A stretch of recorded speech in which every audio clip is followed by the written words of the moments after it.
Hello everybody, BGNews here, Essen Spiel 2013. We're at the booth of Days of Wonder with Andiren, who's going to show us Relic Runners, a very hard game that has created a lot of buzz before we came here. Hello. Hello.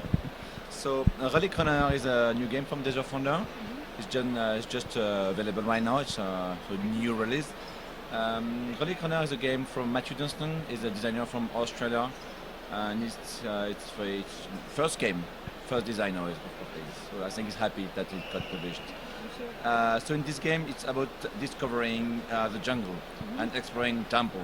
And when you explore temple, you will dig into the temple and discover relics, and that's the thing you want to collect, the ultimate goal of the game.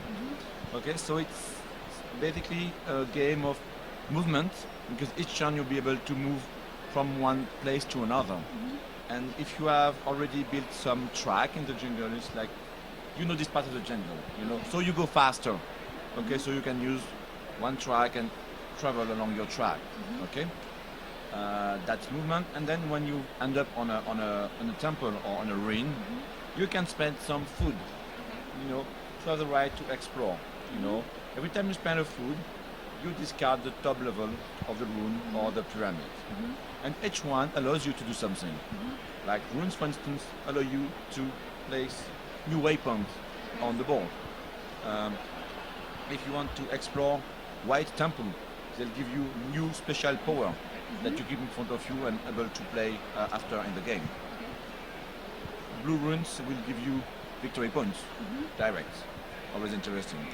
And purple one are another kind of power that you use immediately when you discard it. Okay, and so you travel, and keep digging, and ultimately you will empty an entire temple, and when it's empty, that's when a relic appears. Okay. So let's say you are able to empty 2 temples.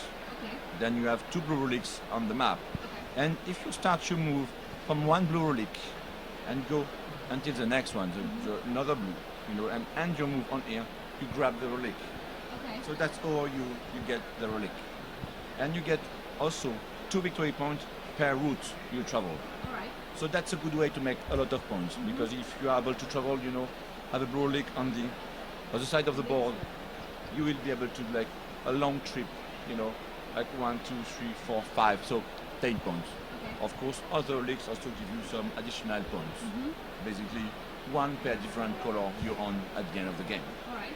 Okay, so it's very family, because it's easy to understand. So on turn you just travel and spend food to discover temple, but also it's got some nice more player element inside, because you have in front of you a little board, and this is kind of your explorer ability. And each time you go on a river, you'll be able to flip one toolbox and be able to move up your ability, and after spend them to be more powerful. So having a good way to manage this is also important during the game. Very nice. So how long does it take for a game to be complete? Usually we say it's like 15 minutes per player. So yeah, 4 players will be about an hour, 5 maybe a bit more. With 2 players it works well, it's very tense.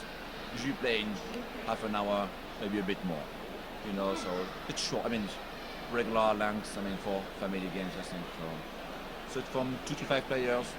Usually we say 10 years or more, and yeah, from 30 to 70 minutes. Okay. This is great. Thank you very much for showing us Relic Runners. We have been looking forward to that. So enjoy the rest of the fair, and Relic Runners, everyone.